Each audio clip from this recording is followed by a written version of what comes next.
Everyone, welcome back to my channel Only Sociology. আজকের আলোচনা basically আমরা বেশ কিছু সমাজতাত্ত্বিকদের বই নিয়ে আলোচনা করব এবং ইম্পর্টেন্ট কিছু কনসেপ্ট তাদের দেওয়াকে বেশ কিছু ধারণা নিয়ে আমরা আলোচনা করব। ওকে, তাহলে বই এবং ধারণা, এবং আজকে বেসিক্যালি কোন কোন সমাজতাত্ত্বিকদের বই এবং ধারণা নিয়ে আলোচনা করব সেটা তো আমি বলছি। তার আগে বলি যে আজকের এই ভিডিওটি কাদের জন্য। দেখো, net set SLST BA honours এবং জেনারেল সোশিওলজি বা যারা NSOU তে আছো তাদেরও MCQ প্যাটার্নের কিন্তু অ্যাসাইনমেন্ট হবে, তো সেখানে কিন্তু এই কোশ্চেন গুলো গুরুত্বপূর্ণ হবে। ওকে, এই বইয়ের বা ধারণাগুলো কিন্তু জেনে রাখতে হবে MCQ প্যাটার্নের জন্য। ওকে, যারা নেতাজি সুভাষ ওপেন ইউনিভার্সিটির আছো তারা অবশ্যই ভিডিওটি শেষ পর্যন্ত দেখো। চলো শুরু করছি আজকের ভিডিও। আর আজকের ভিডিওটা স্পেশালি CC-3 এর জন্য। CC-3 যে থিওরি রয়েছে, টোটাল ফাংশনালিজমের যে তাত্ত্বিকগুলোকে আমরা পড়ে থাকি, সেই তাত্ত্বিকদের বইগুলো সম্পর্কে আজকে আমরা জানবো। দেখো, ফাংশনালিজমের মধ্যে আমরা ফাংশনালিজমের লিস্টে বা ফাংশনালিস্টদের লিস্টে আমরা কাদেরকে রাখি? Emile Durkheim, Malinowski, Radcliffe Brown, Talcott Parson, RK Merton, এই পাঁচজন তাত্ত্বিককে রাখি। এবং এই পাঁচজন তাত্ত্বিক খুব গুরুত্বপূর্ণ তাত্ত্বিক এবং তাদের বইগুলো আমাদের অবশ্যই জানা প্রয়োজন, যে তারা কোন কোন বইয়ের মধ্য দিয়ে কি কি কনসেপ্ট ফাংশনালিজমের মধ্য দিয়ে আমাদের সোশিওলজিতে বা সোসাইটিকে ব্যাখ্যা করার চেষ্টা করেছে।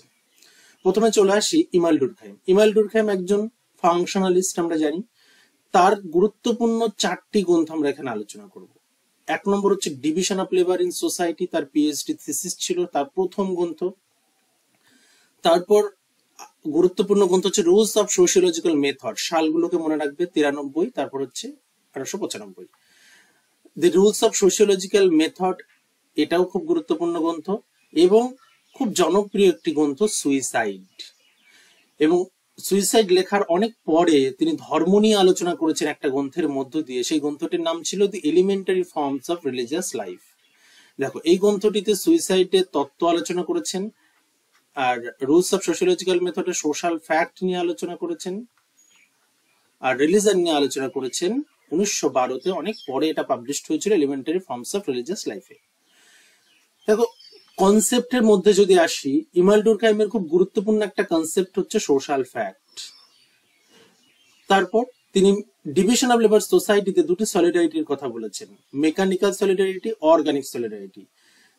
3 ধরনের সুইসাইডের কথা বলেছেন, 3 টাইপ অফ সুইসাইড, ইগোইস্টিক, অল্ট্রুইস্টিক, অ্যানোমিক, এবং ফ্যাটালিস্টিকটা তো ফুটনোটে অ্যাডেড ছিল। বেসিক্যালি 4 ধরনের সুইসাইড, কিন্তু আমরা এই 3 ধরনেরটাকে বেশি গুরুত্ব দিয়ে থাকি। এটার সম্পর্কে অল্প কিছু তথ্য তার বইয়ের ফুটনোটে তিনি অ্যাড করেছিলেন। তারপর আসছি ইমাইল ডুরখাইমের ধর্মের কনসেপ্ট কোন দুটি বিষয়ের মধ্য দিয়ে বোঝানোর চেষ্টা করেছেন। ধর্মের কনসেপ্টটি স্যাক্রেড আর প্রোফেন। স্যাক্রেড হচ্ছে পবিত্র, আর প্রোফেন অপবিত্র। এছাড়াও টোটেমের কনসেপ্টটাও কিন্তু আমরা জেনে রাখবো। ওকে, তাহলে এটা গেল ইমাইল ডুরখাইমের খুব বেসিক কিছু কনসেপ্ট, বেসিক এবং খুব ইম্পর্টেন্ট কিছু বই। ঠিক আছে, এর মধ্যেই তোমরা বই বা কনসেপ্টের বিষয়গুলো কমন পেয়ে যাবে। এরপর আসছি ম্যালিনস্কির বই। দেখো, ম্যালিনস্কি ট্রোভিয়ান আইল্যান্ডের উপর তিনি কাজ করেছিলেন, গুরুত্বপূর্ণ একটা বই। তারপর দি সায়েন্টিফিক থিওরি অফ কালচার, তিনি কালচার নিয়ে অ্যাকচুয়ালি তার যে ফাংশনালিজমটা অ্যাকচুয়ালি কালচার নিয়ে বা সংস্কৃতিকে কেন্দ্র করে তিনি দেখানোর চেষ্টা করেছেন। এই সায়েন্টিফিক থিওরি অফ কালচার এবং দি সায়েন্টিফিক থিওরি অফ কালচার দুটি বই কিন্তু পাবলিশ, একটা 1922 আর এই সায়েন্টিফিক থিওরিটা অনেক পরে হয়েছিল 1944। The family among the Australian aborigines, আচ্ছা এটা একটাই বই, 1913 যেটা পাবলিশড হয়েছিল। বেসিক্যালি ম্যালিনস্কি অস্ট্রেলিয়ান অ্যাবরজিনিসদের উপর কাজ করেছিলেন, ট্রোভিয়ান আইল্যান্ডে কাজ করেছিলেন। পার্টিকুলারলি তিনি বেশ কিছু ট্রাইবাল গোষ্ঠীর উপর কাজ করেছেন। ওকে, ম্যাজিক, সায়েন্স অ্যান্ড রিলিজিয়ান, এবং পুরোনো দিনের যে ম্যাজিক, সায়েন্স এবং রিলিজিয়ানের কনসেপ্টে একটা বই তিনি পাবলিশ করেছিলেন। তাহলে এগুলো গেল তার গুরুত্বপূর্ণ গ্রন্থ। আর জানো যে তার ফাংশনালিজমে সবচেয়ে বেশি গুরুত্ব পেয়েছে কালচার। ওকে, নেক্সট আসছি আমরা র্যাডক্লিফ ব্রাউন। দেখো, Radcliffe Brown father of modern social anthropology. So modern social অ্যানথ্রোপোলজির ফাদার বলা হয় র্যাডক্লিফ ব্রাউনকে। তারপর আছে যে social organisation of Australian tribe, Australian ট্রাইবদের উপর তিনি কাজ করেছেন। Structure functions in primitive society, গুরুত্বপূর্ণ তার একটা বই। ওকে, এছাড়াও র্যাডক্লিফ ব্রাউনের আরো বেশ কয়েকটা কনসেপ্ট আছে, সেগুলো খুব বেশি গুরুত্বপূর্ণ নয়, কিন্তু সেগুলো জেনে রাখা দরকার। তো আমি সেগুলো এখানে অ্যাড করিনি, তো তোমরা পিডিএফটার মধ্যে সেটা পেয়ে যাবে। ওকে, তাহলে র্যাডক্লিফ ব্রাউনের মূলত এই তিনটি পার্ট কিন্তু আমাদের জানতে হবে। এরপর আসছি মডার্ন থিঙ্কার আমরা দুজনকে জানি, বিশেষ করে ট্যালকট পার্সন্স এবং আর.কে মার্টন। দেখো, ট্যালকট পার্সন্স এর স্টুডেন্ট ছিলেন আর.কে মার্টন, এবং আমরা জানি যে ট্যালকট পার্সন একরকম ভাবে আমাদের স্ট্রাকচারাল ফাংশনালিজমকে দেখেছেন। ট্যালকট পার্সন্স এর সঙ্গে চলে আসবে স্ট্রাকচারাল ফাংশনালিজম।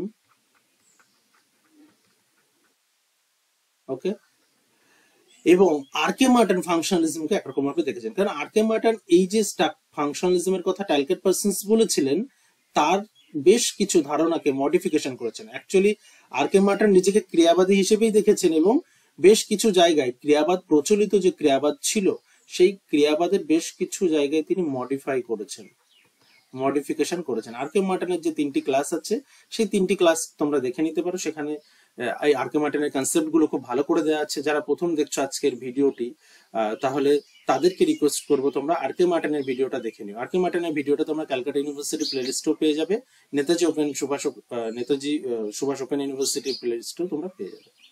ট্যালকট পার্সন্স এর তিনটি গুরুত্বপূর্ণ গ্রন্থ আমি এখানে দিয়েছি। Structure of social action, the structure of social action 1937, অনেক পরে দি সোশ্যাল সিস্টেম গ্রন্থটি নিয়ে আসে। এটা মূলত মাইক্রো পার্সপেক্টিভ হয়েছিল, আর সোশ্যালটা ম্যাক্রো পার্সপেক্টিভ হয়েছিল। তারপর পরবর্তীতে আরো একটা গ্রন্থ নিয়ে আসে, toward a general theory of social action. Okay, তাহলে এটা গেল ট্যালকট পার্সন্স। এরপর আসছে আর.কে মার্টন। দেখো, আর.কে মার্টন কি করেছেন? আর.কে মার্টন বললাম প্রথমেই, আর.কে মার্টন ট্যালকট পার্সন্স এর ক্রিয়াবাদ থেকে সমালোচনা করেছিলেন।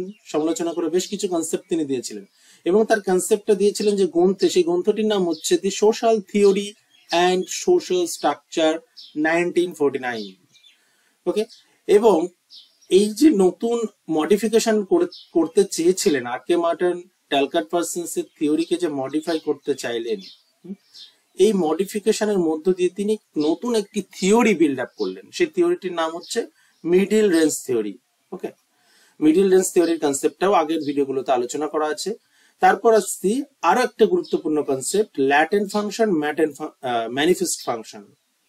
ল্যাটেন্ট হচ্ছে সুপ্ত ক্রিয়া, সুপ্ত ও প্রকাশ্য ক্রিয়া। এটার বাংলা হচ্ছে সুপ্ত ও প্রকাশ্য ক্রিয়া। এটা একটা আর.কে মার্টনের খুব গুরুত্বপূর্ণ একটা কনসেপ্ট। ওকে, সো আশা করছি ভিডিওটা তোমাদের হেল্পফুল হবে, আর যদি ভালো লেগে থাকে তাহলে অবশ্যই কমেন্ট করে জানিও। আর যদি পরের কনফ্লিক্ট পার্ট বা স্ট্রাকচারালিজমের পার্ট বা অন্যান্য থিঙ্কারের বইয়ের কনসেপ্ট তোমাদের প্রয়োজন হয়, তাহলে তোমরা অবশ্যই কমেন্ট করে জানিও। তাহলে আমরা অবশ্যই পার্ট 2 ভিডিওটা আনার চেষ্টা করব।